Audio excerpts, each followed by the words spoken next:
Hi everyone, Nathan here, and in today's video I'm going to show you 7 things to look for when you purchase web hosting. But before we do that, make sure to subscribe to my YouTube channel where I upload internet marketing related tips on a consistent basis, and hit that notification bell to be notified every time there is a new video uploaded.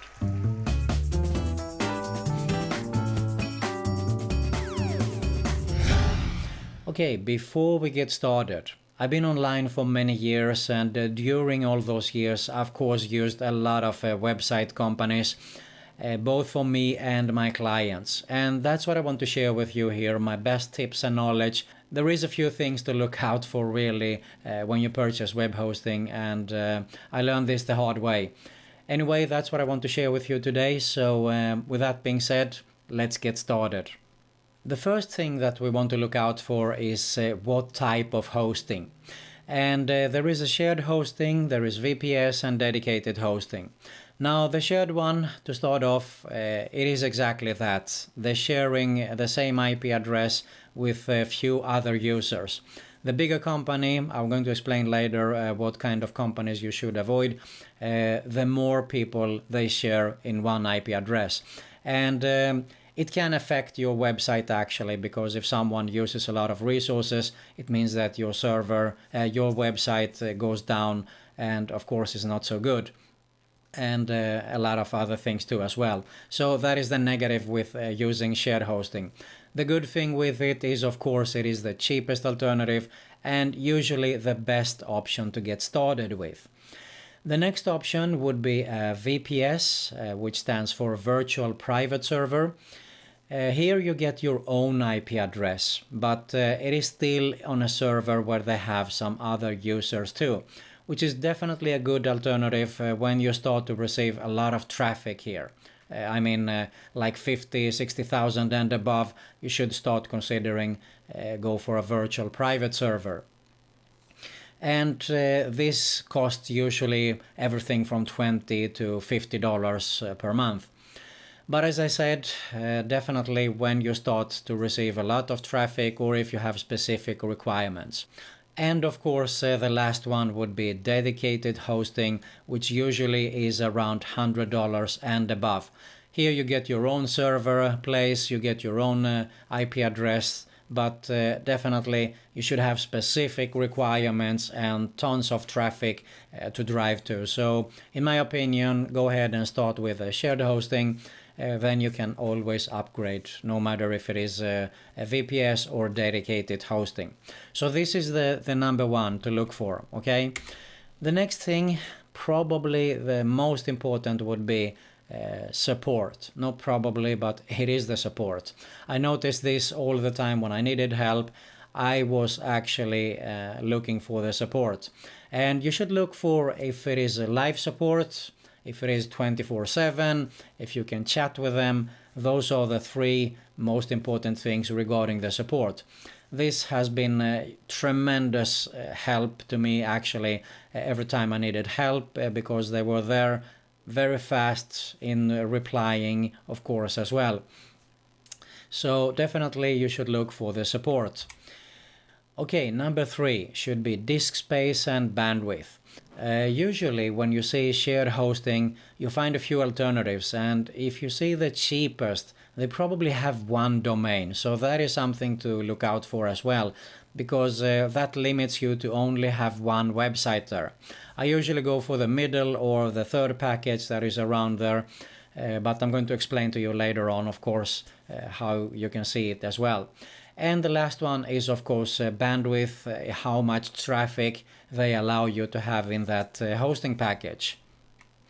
Number 4 is the speed, the uptime versus downtime, how fast it loads your website.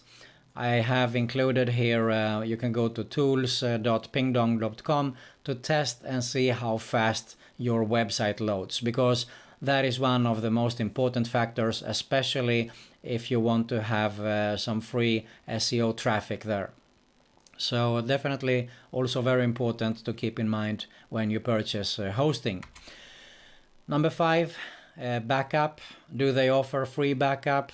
Most of the companies have free daily backups, but not all of them. So it is a must to look out for. Although I definitely recommend you should have your own backup plan. Okay, I did actually a video where I show you how to back up your site for free with a free WordPress plugin, backup draft, and how to set everything up, so you can have a look at that as well. So don't forget that, because it is a huge one actually here with a backup.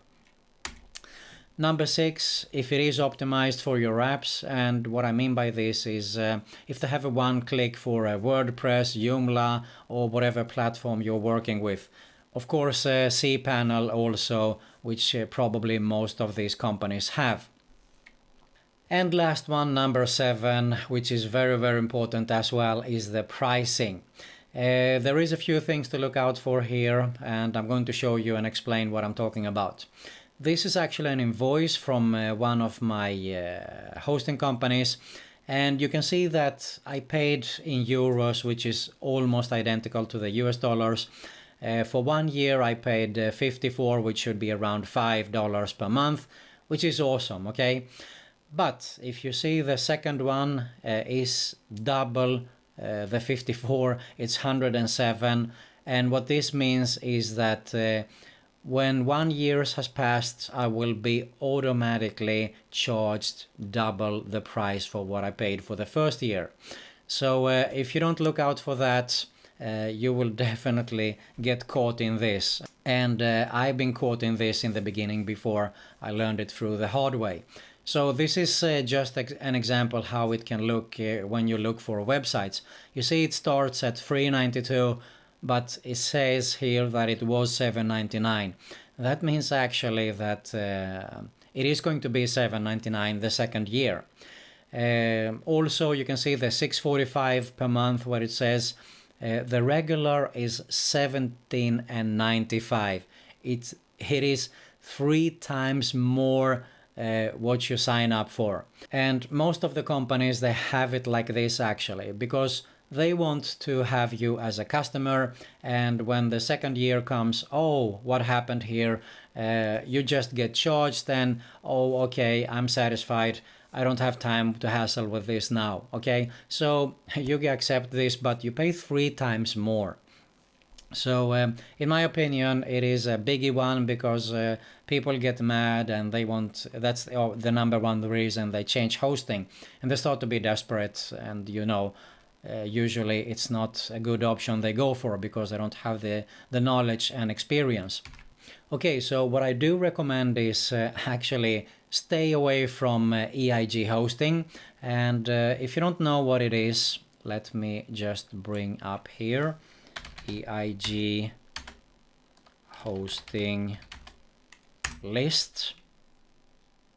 Let me fire it up. So this could probably be April the 6th while I'm recording this video. Let me see if we can have a list here. So these are all included in the EIG companies. Let me just fire up something else here. Here is a list. So you can see there is a lot of companies here. And we have some of the companies that most of the marketers out there, they do recommend as a hosting. I mean, look at this, for example, Bluehost, okay? We have HostGator should be here, of course, as well. This was a good company when I started out many years back, but they become horrible. And I'm going to explain to you why. Because all these companies, they start to suck at support, number one, very important. And it is because they only care about getting as many customers as possible, which means that those few people that are around and supporting you, they have too many customers to take care of. It happened to me with HostGator the last time before I decided to leave them, that I think I was in 2 hours or something to just wait for a simple answer. So that's when I decided to go for. So anything that is EIG related, in my opinion, stay away from it, okay? You see here the most popular is Bluehost, HostGator, HostMonster. So definitely iPage, of course, is a popular one as well. Stay away from these companies, okay? And what you also should avoid is having your domain and hosting with the same company, because that will also force you more or less to renew it. Okay, I did another video about how to purchase domain and where you should purchase it. Namecheap is my #1 recommendation for a domain name, so if you want to, you can have a look at that video as well. My #1 recommendation actually is Fast Comet, and I'm going to explain to you why I recommend it here. First off, we have the renewal price. You see here, it's the same as when you sign up, so no additional, no hidden fees or something like that, but this will be the price that you pay for when you sign up. And the next thing, we have all the important features. If you remember when I was mentioned that it is limited to one site, you can see here the cheapest is for one single website. I do recommend you to get this even if you're just having one site, because you probably end up having a second or a third site, so you won't be limited to it. And you're of course getting much more SSD space here. You have unmetered traffic. You get all the important features. This is what I was talking about: cPanel, daily backups. You get a free Cloudflare, the SSL, you know, the HTTPS, I'm sorry. We have server security, also important. Free website, big plus. They actually transferred my whole cPanel here with 5 or 6 sites that I had. You get unlimited FTP accounts, databases, subdomains, and emails, plus multiple PHP versions. This is for the techie guy. And the website starter kits, you get this as well. But keep in mind what I said about the domain. Do not host it here, and I still recommend you to not do it. But you have the one-click app installer, unlimited email accounts, I mentioned this earlier, free drag and drop site builder if you're going to need that. Plus you have some advanced features from the cheapest one. You see here it says 2-point CPU and RAM, unlimited add-on domains, one-click restore manager, which is also good if you screw up, the SSL and the Google page speed. Now they say 3 website transfers. If it is on a cPanel, they will transfer that. Free private DNS and dynamic SSL. So this is what I would go for. If you want even more, you can go for, of course, this as well. But these are the biggest thing. Most importantly, the pricing, of course, because second year I won't hassle with them. I tested also this server. I know it has very fast up and down time, and the site loads very, very fast as well. So this is my #1 recommendation. There is an affiliate link in the description below. Definitely have a look at it to get the best price with Fast Comet. There you have it, 7 things to look for when you purchase web hosting.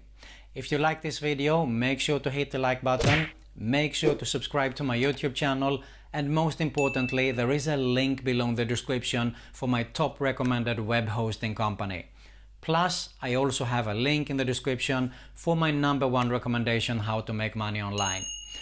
That's it for today. Thanks a lot for watching, and see you soon.